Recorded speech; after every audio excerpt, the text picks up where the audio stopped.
अस्सलामु अलैकुम वरहमतुल्लाहि वबरकातुहू। दीन व दुनिया चैनल की तरफ से आप सबको खुश आमदीद। मोअज़्ज़ज़ सामीन व नाज़रीन, आज आपके सामने इमामत के मसाइल, इमाम बनने और इमामत करवाने के मसाइल आपके सामने गोशगुजार करूँगा, सही हदीस की रोशनी में, इस नीयत के साथ कि हमारे आमाल रसूलुल्लाह सल्लल्लाहु अलैहि वसल्लम की सुन्नत के मुताबिक बन जाएं। तो आइए हम देखते हैं हदीस के अंदर जो इमामत के मसाइल हैं उसका हिस्सा अव्वल चूँकि ज़्यादा है, उसको हम जो है वो इख्तिसार के साथ देखते हैं। कुछ मसाइल अभी और कुछ इंशाल्लाह उसके बाद वाली वीडियो में आपके सामने रखेंगे। इमामत का हकदार कौन है? हदीस में आता है कि इमामत का हकदार वो है जो कुरान और सुन्नत का आलिम होगा। जो कुरान और सुन्नत का ज़्यादा बड़ा आलिम होगा वो ही इमामत का हकदार होगा। और ये सही मुस्लिम के अंदर रसूलुल्लाह सल्लल्लाहु अलैहि वसल्लम की हदीस और उसका सही मुस्लिम के अंदर 672 हदीस का नंबर है, उसमें ये बात मौजूद है। दूसरे नंबर पर हम देखते हैं कि अगर 7 साल के बच्चे को दूसरे लोगों की निस्बत कुरान मजीद ज़्यादा याद हो तो उसे भी इमाम बनाया जा सकता है। हदीस की रोशनी में दूसरा मसला ये है कि अगर एक छोटा बच्चा है लेकिन तमाम मौजूद लोगों में उसे कुरान पाक ज़्यादा याद है तो इमामत का हकदार भी वही है, उसे इमाम बनाया जाएगा। और ये बात सही बुखारी के अंदर हदीस नंबर 4302 के अंदर ये बात मौजूद है। और इसी तरह नबीना आलम दीन, उसे भी इमाम बनाया जा सकता है, वो भी इमामत करवा सकता है। अगरचे वो नबीना है लेकिन आलम दीन है तो उसको इमाम बनाया जा सकता है। ये सुनन नबी दाऊद के अंदर हदीस का नंबर है 595, उसमें भी ये बात मौजूद है कि नबीना हो, आलम दीन हो तो उसको भी इमाम बनाया जा सकता है। और चौथे नंबर पर है इमाम की मौजूदगी में उसकी इजाज़त के बगैर किसी दूसरे को इमामत की इजाज़त नहीं है। ये ऐसी सूरत है कि एक मस्जिद है और वहाँ अदान होगी और इमाम सब मौजूद है तो उसकी इजाज़त के बगैर कोई और इमामत नहीं करवा सकता। ये सही मुस्लिम के अंदर हदीस नंबर 673 में ये बात मौजूद है।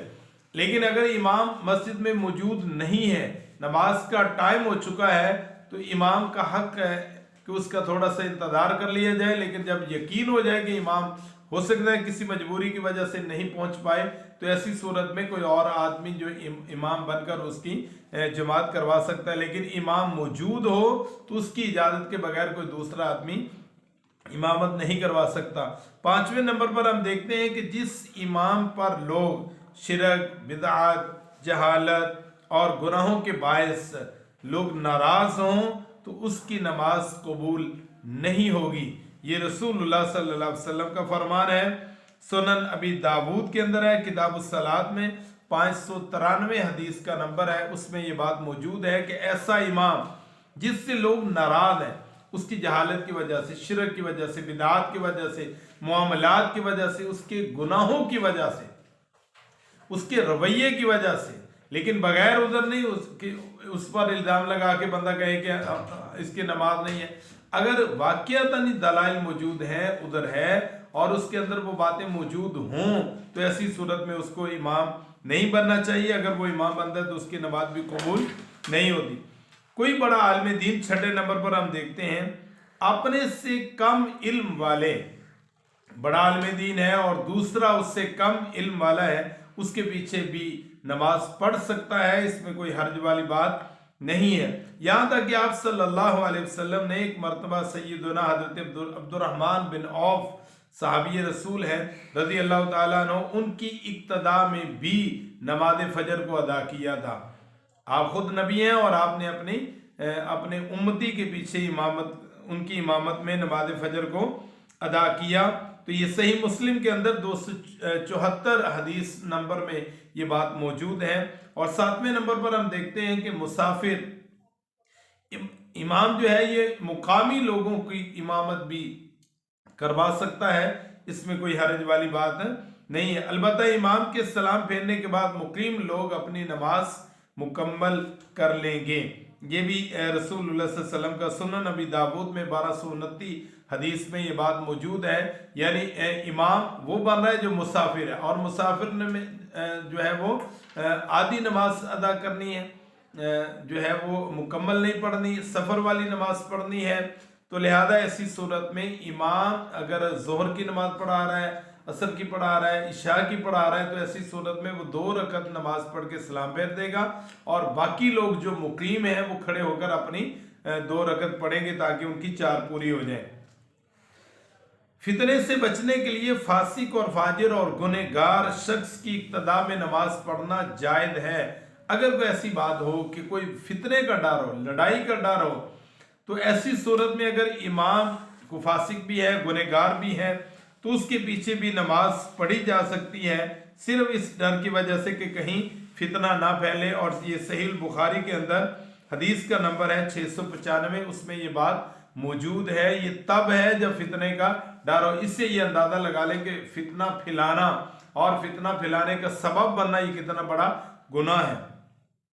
और 9वें नंबर पर हम देखते हैं कि अगर इमाम गलत नमाज पढ़ाए तो उसकी कोताही का मुक्तदी की नमाज पर कोई असर नहीं पड़ेगा।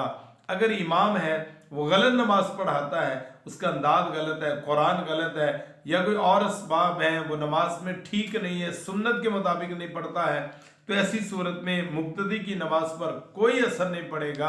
हाँ, अगर कुछ ज़ाहरन सबको पता हो तो फिर तो उनको चाहिए इमाम को समझाए या इमाम को बदले। अगर ऐसी सूरत में कि लोगों को नहीं पता लेकिन इमाम का मामला कुछ ऐसा है, तो ऐसी सूरत में मुक्तदियों की नमाज पर उसका कोई असर नहीं पड़ेगा। ये सहीह बुखारी के अंदर 694 हदीस में ये बात मौजूद है। और आखिरी बात हम देखते हैं कि अगर इमाम और मुक्तदियों के दरमियान कोई दीवार हाइल हो जाए, कोई दीवार हो, तो उसमें भी कोई हरज वाली बात नहीं है। और ये तब है जब मजबूरी हो।